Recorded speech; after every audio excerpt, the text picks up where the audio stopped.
This is Serious Drama, and I'm going to do a commentary now on how I went from a fanboy to a hater. Now, I'm going to start from the very beginning, so kind of stick with me here. It must have been about a month after Modern Warfare 2 came out. I played the single player, and that's really all I played. I was listening to a podcast, and it was a podcast called The Video Game Jocks. And in this podcast, they were talking about how somebody must feel if they never played a Modern Warfare game or Modern Warfare 2, and they entered a game, and all of a sudden there was AC-130 in the air, and there was a chopper gunner, predator missiles, all this stuff, how it must be crazy.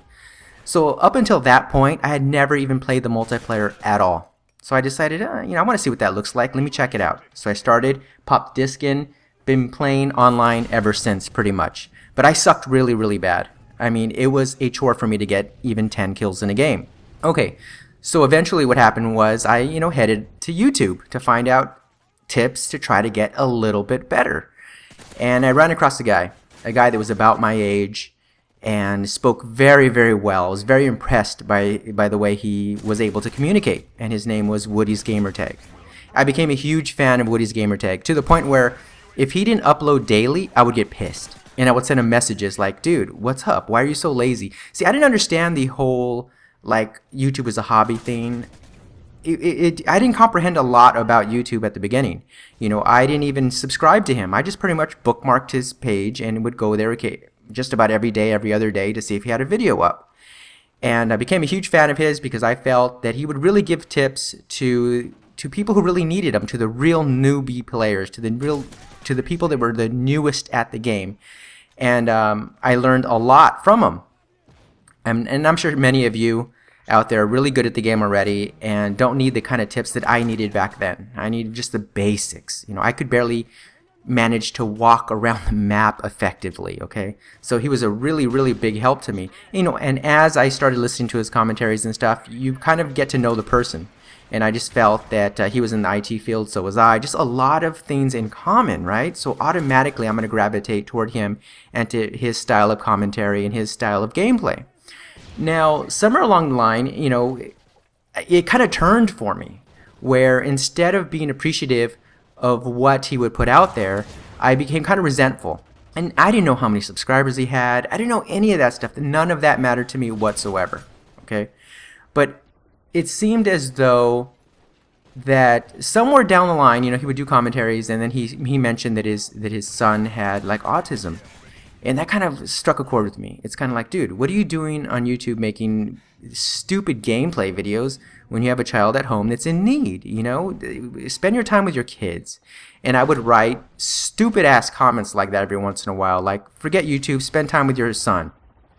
And, not knowing that I was hating necessarily, but I kind of really meant it.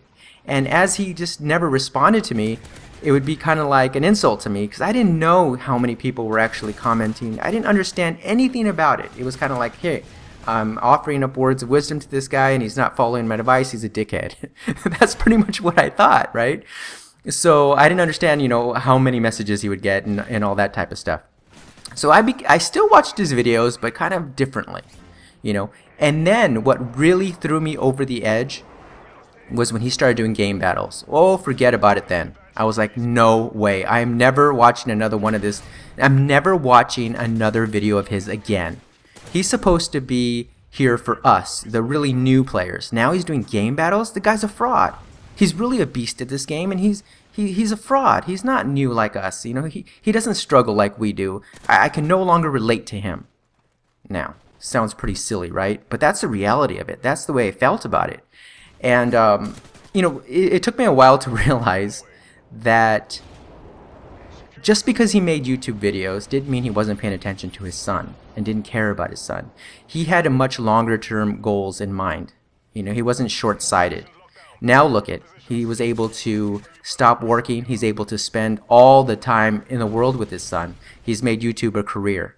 So as I was very short-sighted and seeing maybe at this moment you're making this video and spending time with your son, he had a longer term goals in mind, which we have to remember. Also about the game battles, as we progress as game players, as we look for new challenges and stuff, you you got to grow gameplay-wise, commentary-wise, and so on and so forth. And for me to hate on somebody for doing something that they enjoy, it's just wrong. It just flat and out wrong. But I went from sending him awesome messages like you are the greatest to go, you suck, spend time with your family, what kind of dad are you? And I feel so embarrassed to say that. But that's the reality of it. Is I went from really liking the guy to really hating the guy to now listening to PKA and whatever the stuff I listen to and can really relate again. So it kind of went first full circle when it comes to Woody's gamertag. And it's real easy to do. You know, my philosophy has always been on YouTube, it's like it's better to have a bunch of people like you than have a bunch of people love you. Because when person likes you too much, there's a fine line between love and hate. And it can turn really quickly. But that's my story, short story, on how I went from a fanboy to a hater. Hopefully you can relate. I don't know, but this has been Serious Drama. Be kind, be good, be safe. Sorry, Woody. Love you, bro. I'm out.